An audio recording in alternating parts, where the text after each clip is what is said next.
What if everything we've been told about autoimmunity is wrong?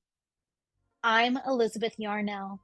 After awakening partially blind one morning in 1999, a doctor told me my multiple sclerosis would put me in a wheelchair within 10 years.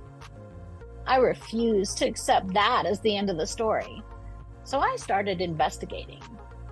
Welcome to the Inflammation Investigator, the podcast that uncovers the inflammation lurking underneath your ailments. Because autoimmune and chronic conditions should not be viewed as death knells when they are actually alarm bells. I'm a traditional naturopath and founder of the Inflammation Academy. And in 2 episodes every week, we dig into what conventional medicine might be missing. If you're living with chronic or unexplained symptoms, this investigation is for you. Your body has been trying to tell you something. Let's start listening.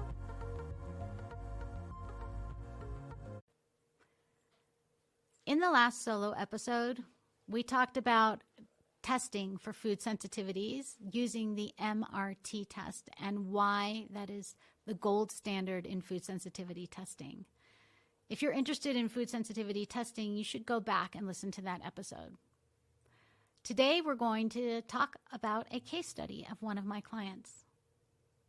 This case study in the Fight MS with Food project actually focuses on neuromyelitis optica, NMO, a disease that is often misdiagnosed as multiple sclerosis.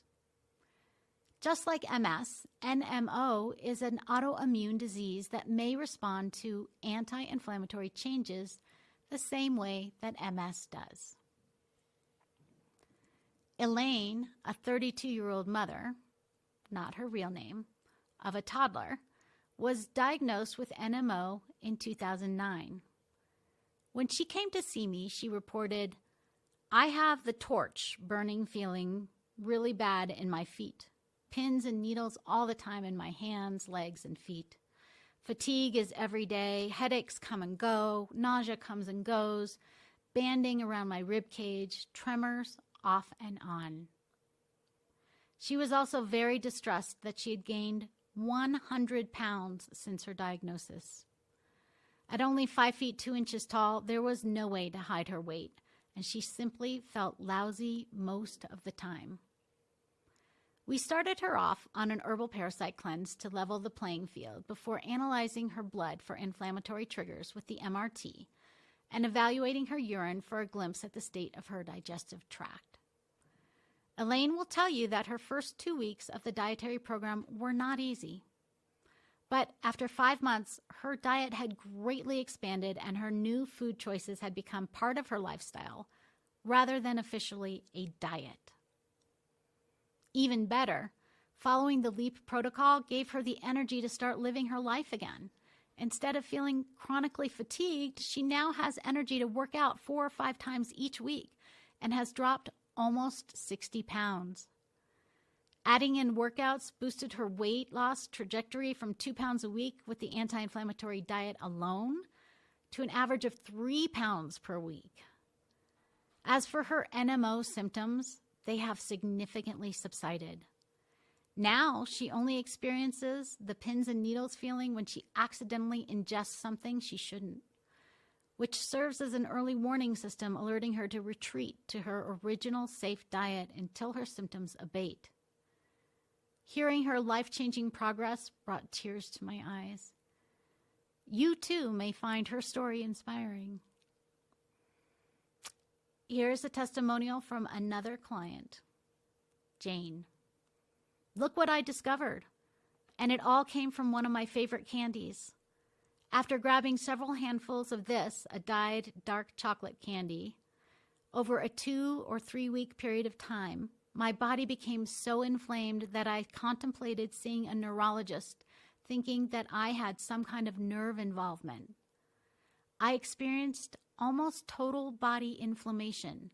Waking was painful, as was climbing stairs. Getting up from a seated position was awkward and painful. Lying in bed was painful. Ripping open a packet of sugar was painful, and on and on and on. I craved those candies and was eating a handful every day. One day, I looked at this candy and noticed that the colors were deeper than I remembered. I had previously tested sensitive to a yellow dye, so it dawned on me that maybe I should cut out eating these candies. Within 3 to 4 days, I was back to exercising, racing up the stairs, knitting, and sleeping almost pain-free. If Elizabeth had not encouraged me to consider doing the MRT blood test, I probably would still be eating these candies and becoming more and more debilitated. If Elizabeth had not counseled me regarding the results of my blood work, I never would have put 2 and 2 together to get to the bottom of my inflammatory exacerbation.